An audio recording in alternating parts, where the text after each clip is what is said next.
Installations of DCM-PRO must be conducted by a qualified professional.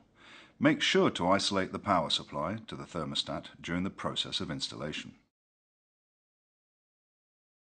You should make sure you have the following components with you before beginning: a DCM-PRO mat, DCM-PRO cable, DCM-PRO perimeter strip, warm-up insulation boards, a warm-up thermostat and floor sensor, and if waterproofing is required, some DCM-PRO waterproofing tape. Before we begin, identify a suitable location for your thermostat and fit a 35mm deep electrical backbox in place ready for installation. It is important to prepare your subfloor before laying your DCM-PRO mat. If you are dealing with a concrete subfloor, be sure to clean it thoroughly and remove all dust particles. Here you can see the different layers that would be laid on a concrete subfloor. Ideally, you would add flexible tile adhesive, warm-up insulation boards, the DCM-PRO mat, your DCM-PRO heating cable, tile adhesive or leveling compound, followed by your floor finish, whatever it may be. For a timber subfloor, the process is slightly different. You should be able to see the following structure in your flooring: insulation between a series of joists, a floor deck, flexible tile adhesive, warm-up insulation boards screwed down, the DCM-PRO mat, your DCM-PRO heating cable, tile adhesive or self-leveling compound, followed by your chosen floor finish. For further information on preparation of timber subfloors for tiling, refer to local tiling standards. To install insulation boards, simply mix and lay a full bed of flexible tile adhesive and bed the insulation boards into the mix in a brickwork fashion. For timber subfloors, the insulation boards will have to be adhered and then screwed down at 200mm centres.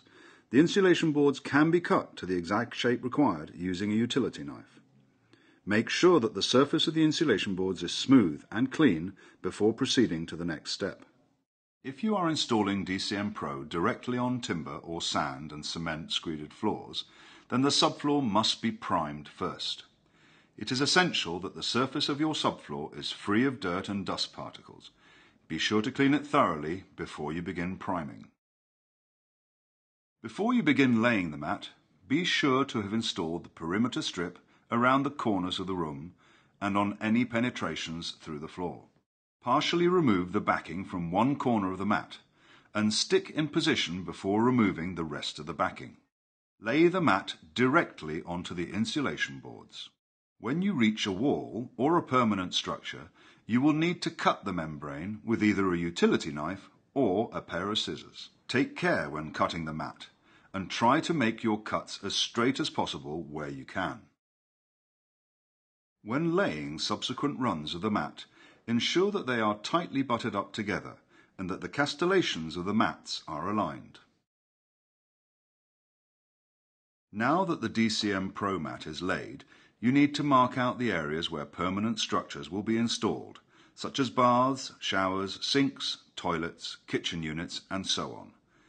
Do not install underfloor heating under permanent structures of a room or permanent furniture. This may cause the heating system to overheat. Mark these areas up with tape or a marker pen directly onto the mat. You will use these markings as a reference point when laying the cable. It is essential that you perform a resistance test and an insulation resistance test on the heater before, during and after the installation to ensure no damage has occurred at any stage of the installation. The installer must compare the results of the tests to the values provided in your installation manual and log the results in the control card. This control card must then be kept for warranty purposes. If the test demonstrates a failure, a break, or a leakage, please contact Warm-Up's technical team for guidance by calling our free 24/7 technical helpline on 0345 345 2288. This first test is to verify the heating cable resistance. Connect a multimeter to the heater across live and neutral in order to determine the resistance. Make sure that the results of the tests show measurements that are within plus or minus 5% of the resistance values provided in the installation manual. Then record your results in the control card. Finally, test the resistance of your floor sensor by using a multimeter set to a 20 kiloohm range. Connect the meter to the sensor leads and compare the results with the expected figures in the installation manual.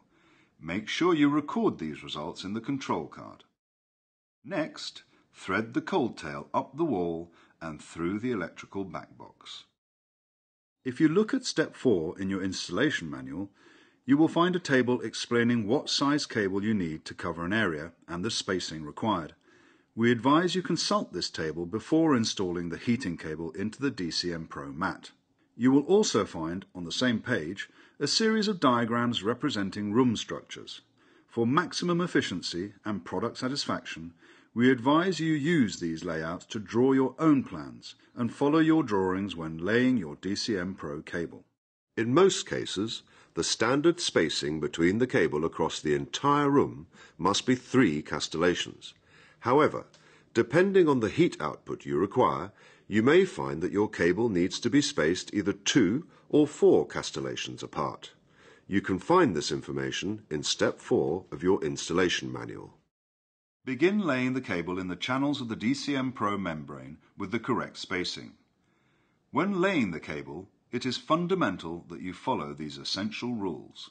There must be a minimum of 60 millimeters or 2 castellations between parallel heating cables. Maintain a perimeter spacing around the room at half your intended cable-to-cable spacing. Make sure that the cables are a minimum distance of 60 millimeters from other sources of heat, such as hot water pipes, lighting fixtures or chimneys. Never cross the cable over another run, over cold tails or over the floor sensor. This will cause your system to overheat and will damage your cable. Do not install the cable by bending it around the points of the castellations. You must never cut, shorten, extend, or leave the heating cable in a void in the floor. It must be fully installed within the layer of tile adhesive or leveling compound. If you have excess cable left over, consider changing the spacing or getting a different size cable to fit your area. Whenever there is an expansion joint, be sure to use individual heating cables to cover the area on either side of the joint. Do not cross an expansion joint with the heating cable, as this could damage your system. Verify that the cable is embedded within the mat throughout its entire length. When you have confirmed the cable has not been damaged, channel a section in the DCM-PRO Mat for the cold tail joint, so it sits at the same height as the heater. Use a utility knife to cut out the marked space in the mat and place the cold tail joint in the cutout. Secure the joint in place using a tab of electrical tape on the cold tail. Do not tape over the manufactured joints or heating cable, as these must be fully embedded within the tile adhesive or leveling compound. At the end of the heating cable, you will find a termination joint. Repeat the process used for the cold tail with the termination joint, ensuring that it is embedded in the mat and is the same height as the heater. Once the heating cable has been installed, it is time to install the floor probe. Make sure the probe is installed 150 millimeters into the heated area between 2 parallel heating cable runs. Never place the probe immediately next to a cable run or over a cable run. This will provide false readings on your thermostat and will damage the system. Conduct another resistance test and insulation resistance test on the heater. Be sure to record all of your readings in the control card.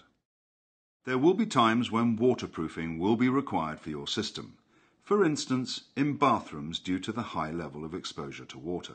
Remember, if you are using a proprietary waterproofing system, a leveling compound must first be laid over the DCM-PRO system to provide a finished surface to install over. First, you must cut the perimeter strip to the same level as the DCM-PRO Mat. Then, apply a suitable waterproof adhesive to the mat, to the walls, and to any penetrations through the mat, 100 millimeters either side of the joint.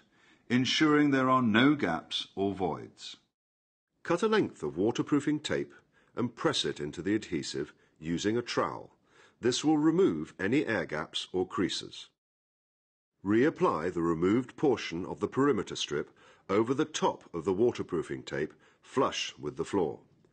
Apply a layer of waterproof adhesive 100 mm either side of the joint. Be sure to check that the cavities are fully filled.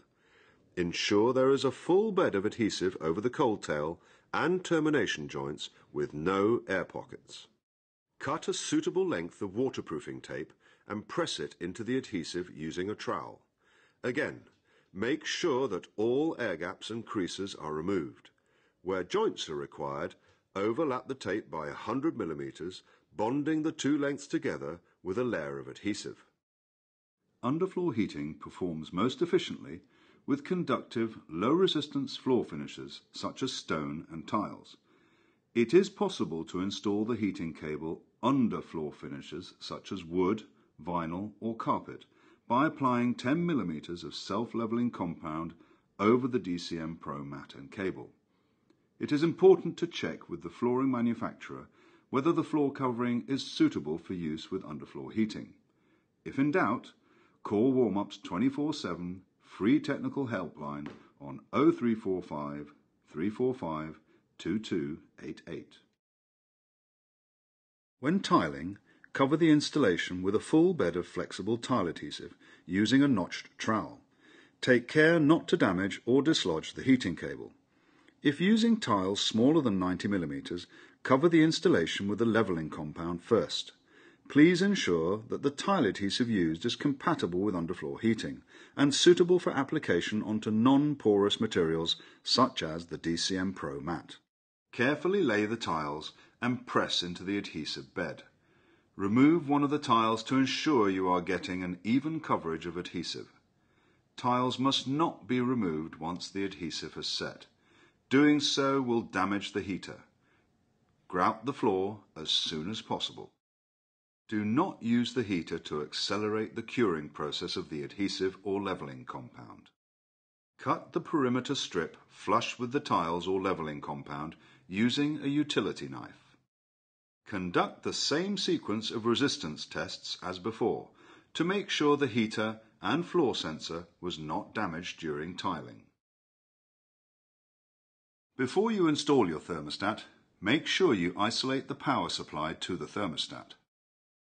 Wire the thermostat as per the wiring diagram in your thermostat installation manual. The power supply, heating cable and floor sensor will have to be wired into the terminals at the back of the thermostat. Once correctly wired, reattach the front housing and screw both closing screws to secure the face and complete your installation. Consult the installation manuals for troubleshooting issues, such as the floor not heating up, the heater tripping the RCD, and many more. If you do not find an answer in the manual, call our 24/7 technical helpline on 0345 345 2288.